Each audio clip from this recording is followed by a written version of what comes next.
Hello, everyone, and welcome to another episode of Beyond the Dais, a podcast about the stories taking place in and around El Paso County, Colorado. I'm your host, Scott Anderson, and today I am joined by Paula Linhares, the Constituent Services Specialist with El Paso County. How are you doing today, Paula? I'm doing great, Scott. Thanks. Great. Yeah, thank you for taking the time to be here today. I really appreciate it. But before we get started, I want to quickly add that if listeners are interested in more stories about people doing good in and around El Paso County, or hearing from county leadership about local government priorities and how they operate, you can find additional episodes of this podcast on your podcast platform of choice. But to get started today, Paula, I was wondering if you could share some background about yourself and how you ended up here at El Paso County. Sure. I am originally from New York, Brooklyn, New York. Was born and raised there of Jamaican immigrant parents who immigrated here in 1949. Had a profound love of this country, which they've instilled in me. Long story short, I ended up going to Fordham University in New York City, Lincoln Center, and after that embarked on a career in fundraising, starting in New York Law School, downtown Manhattan, where I assisted with a campaign to build a new hospital, not a new hospital, but a new law school, downtown Manhattan, and law school library. And after that, went on to Princeton University, which was a charmed existence as a fundraiser. There's not a single alumni, I think, in Princeton who would not give money to support the university. And so I worked there for 12 years in various capacities in fundraising, ranging from annual fund to corporate and foundation relations giving, that sort of thing. And then went on from there to help raise money for a new hospital in central New Jersey, actually the next town over from Princeton, New Jersey, Plainsboro, where we built a hospital from the ground up for initially a $15 million campaign. And then we raised our goal incrementally as we met with much success in our fundraising efforts. And so I've had overall a 20-year career in fundraising. And that experience gave me kind of an ethos for working with constituents, where we had donors who had an expectation of return on their investment for their donor dollars. And so I come to El Paso County. This was now in 2016. My husband and I moved here, wanted to enjoy the mountains and hiking and all that Colorado has to offer. Hunting, I became a hunter. Oh, nice. Since coming here in 2016. And my first job here in El Paso County was El Paso County Public Health, where I worked for the past 7 years.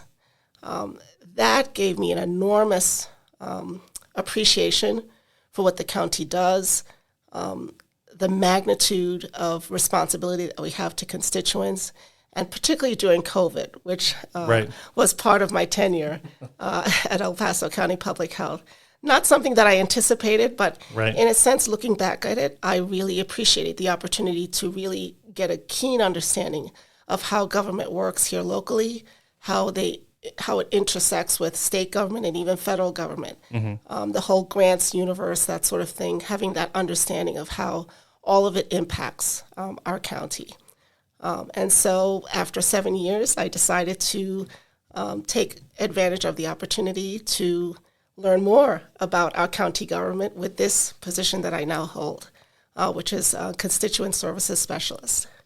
Very good. So first of all, I can't think about the cities Princeton and Plainsboro, New Jersey, without thinking about TV show House. And when you say Princeton, Plainsboro, and you build a hospital, you built a hospital for House. That's so cool. That was actually the same name, exactly. Yeah. And in fact, one of the producers, I believe, of that show grew up in West Windsor, which is adjacent to Plainsboro. So I think that's how the name came about. Figured the spot. That's really cool. I'm just a really big fan. So when you said that, I was like, oh my gosh, this is incredible. You built the hospital that House wreaked havoc at. Exactly. So fun. Exactly. Can you talk about this current role you're in now and how it's maybe differed a little bit from some of your previous roles and some of the responsibilities you have in it?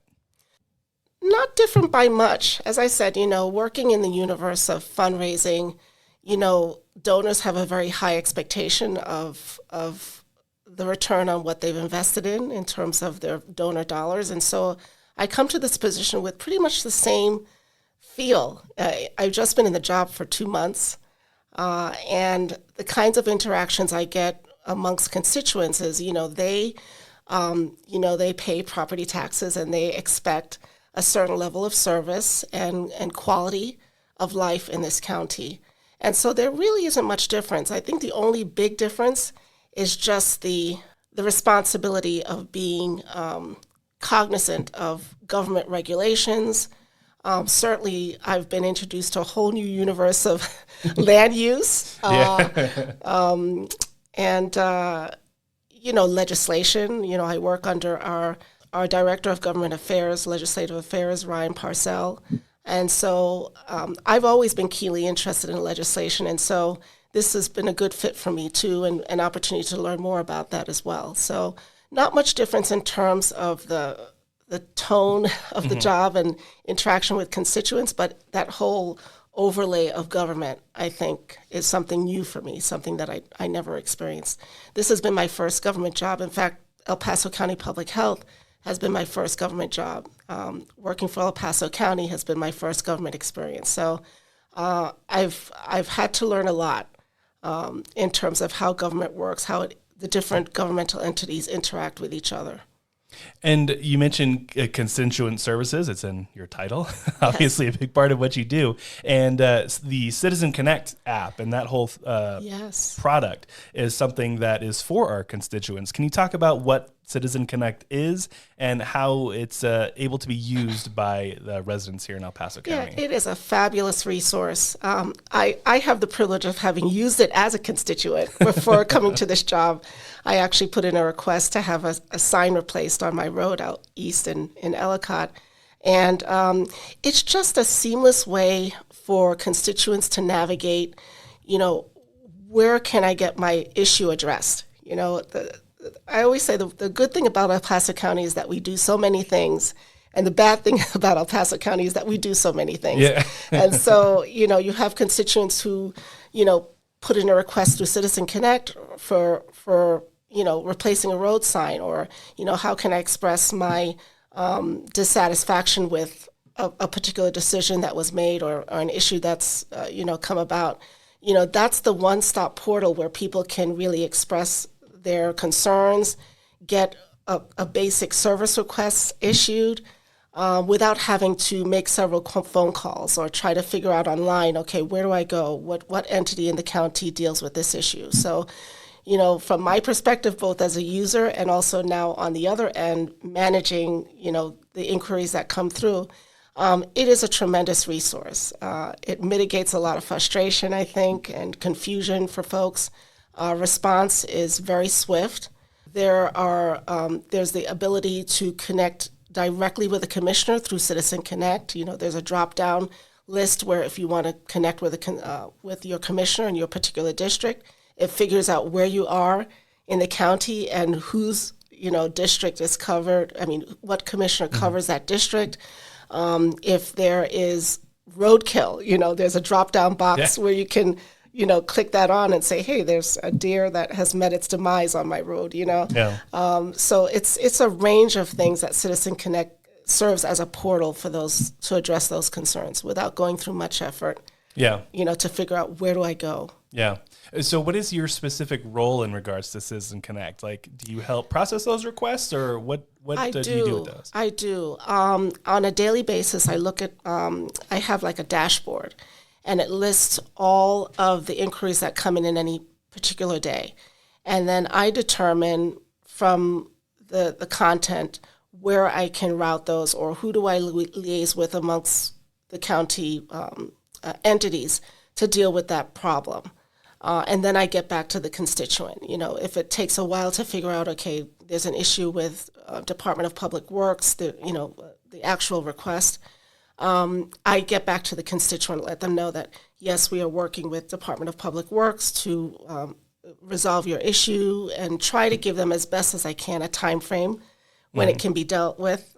I can't always make that promise, but what I can always do is acknowledge that we've received their issue, and that we will deal with it as swiftly as we can. And, you mentioned the Department of Public Works, and, people may or may not have opinions on roads and how they are, or the state they may be in, or, anything like that.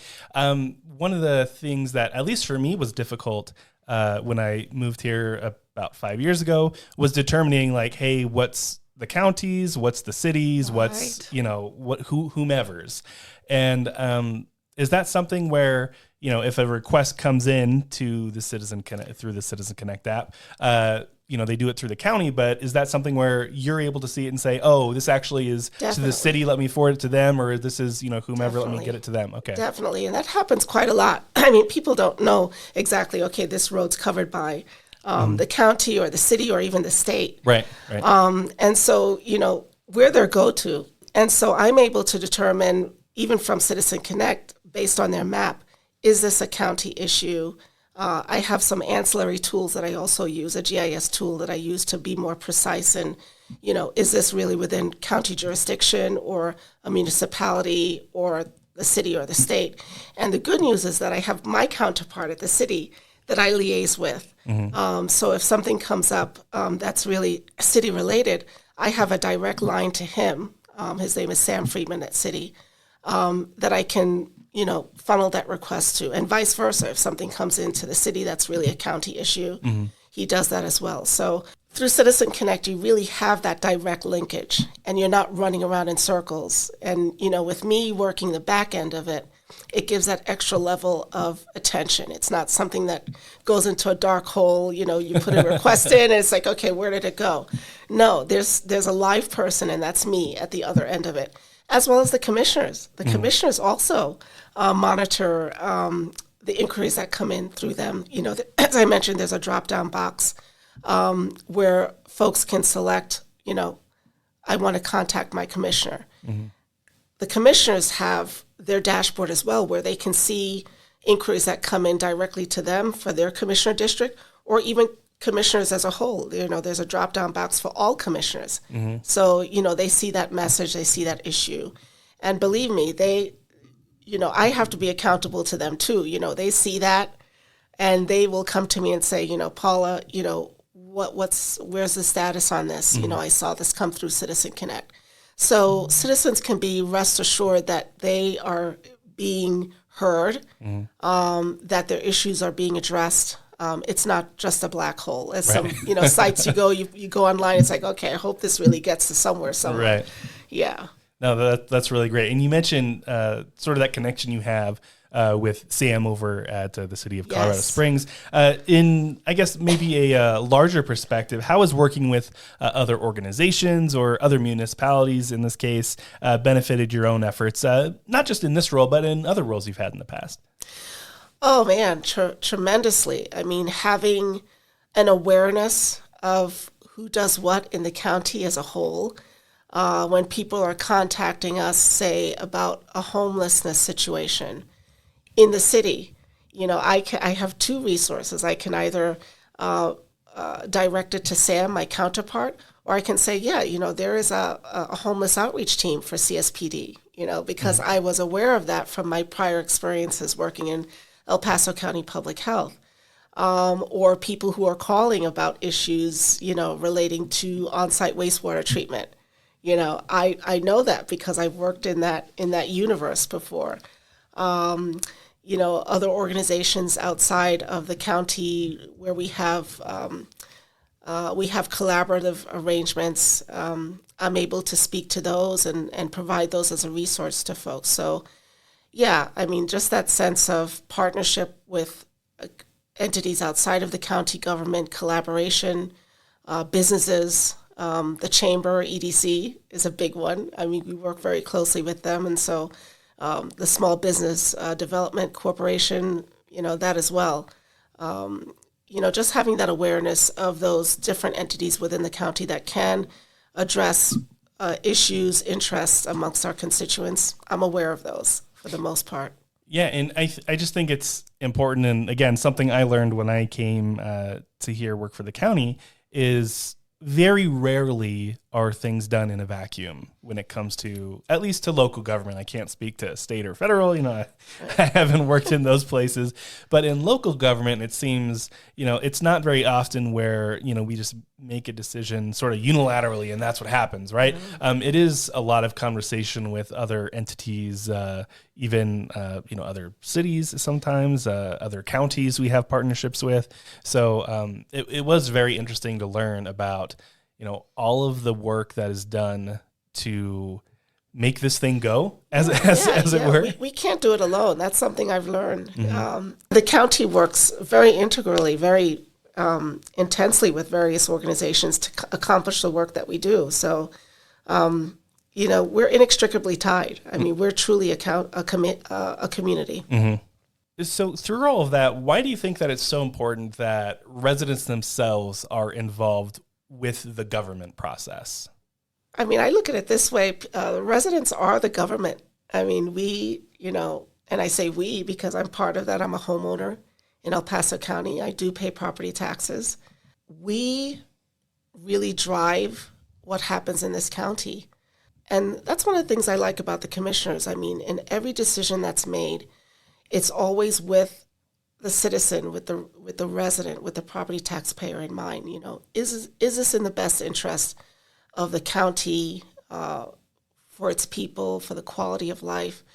And so it's important for residents, citizens, to voice their concerns so that our leadership knows, okay, this is what our community needs, this is what they want, and be able to act accordingly. It's like people are the guidepost, right? They're kind of the compass, if you will, on how we operate.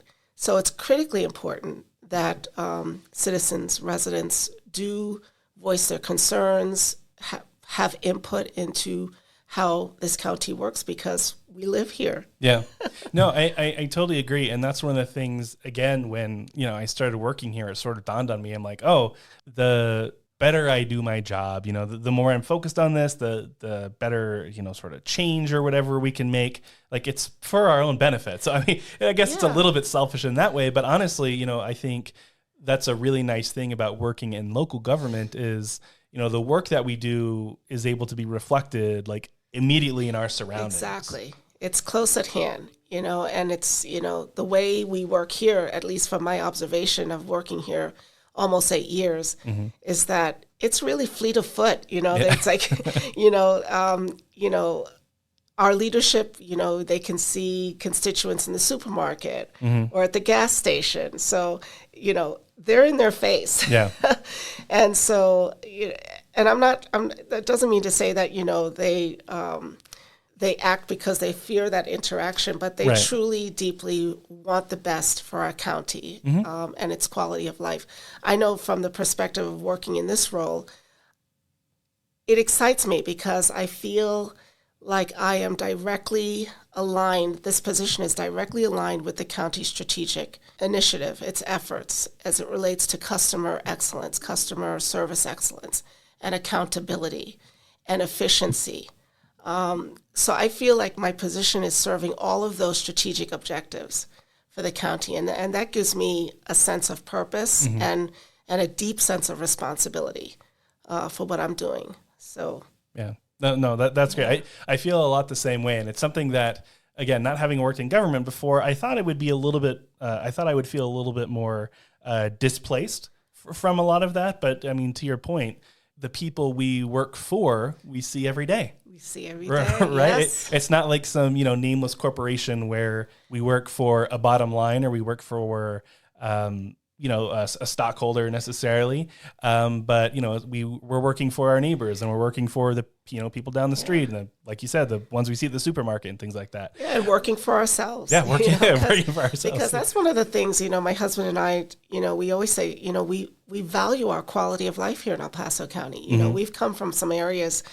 It goes without saying, New York, New Jersey, wonderful places. Sure. But it's a different feel here. Mm-hmm. People care deeply. It's beautiful just aesthetically. Mm-hmm. And we want to do all we can to maintain that And I feel that sense of responsibility in this role. I'm dealing directly with constituents, not only through Citizen Connect, but on the phone. You know, when people call and they say, wow, I got a live person. A real person. Oh my gosh. I said, yeah, because I cannot resist picking up the phone. You know, it's just like, and that makes me feel good that, you know, I made that person's day, that they got a live person on the phone and they can get their issues swiftly dealt with without much effort. Yeah. Yeah. Yeah. No, that's really great. And then, so before we close out the conversation, I was just wondering if there's anything else that you'd like to add that you think would be important for listeners to know. That we are accessible. You know, Citizen Connect is only one portal through which you can get your issues addressed, concerns heard. And I just want to take the opportunity to give folks the website URL, which is citizenconnect.elpasoco.com. But an easy way to get there as well is to go to the main El Paso County website, which is elpasoco.com. And if you scroll down to the bottom, you'll have a link to get there. If you even just get right on the page, you'll see Citizen Connect pop right up. So there's really not much effort to get there. So once again, citizenconnect.elpasoco.com. If you put in your request, as I mentioned, you have specific drop-down box depending on your issue, or if you want to contact a commissioner directly, there's a drop-down for that. We usually are able to respond within 24 to 48 hours. That's our goal. Sometimes same day. I know that's my goal. I want to have issues dealt with swiftly, particularly as it relates to road issues, or even, unfortunately, there might be some law enforcement type issues, and so I definitely want to hop on those pretty quickly. So I encourage folks to do that. And also, you know, if you're not able to do the internet, or you're not so inclined, we always have a phone number that you can call. And that's my direct line is 719-520-6423. And you can, in almost all cases, get my voice on the phone. That's wonderful. All right. Well, thank you, Paula. I really appreciate you taking the time today and for all the work that you do, not just for El Paso County, but for all of us here that work for the organization. So thank you for all your efforts. We really appreciate it. Thank you so much, Scott. I appreciate the opportunity. If you are interested in listening to additional episodes of Beyond the Dais, be sure to look for us on Podbean or wherever you get your podcasts. Thanks for listening, and we'll see you next time.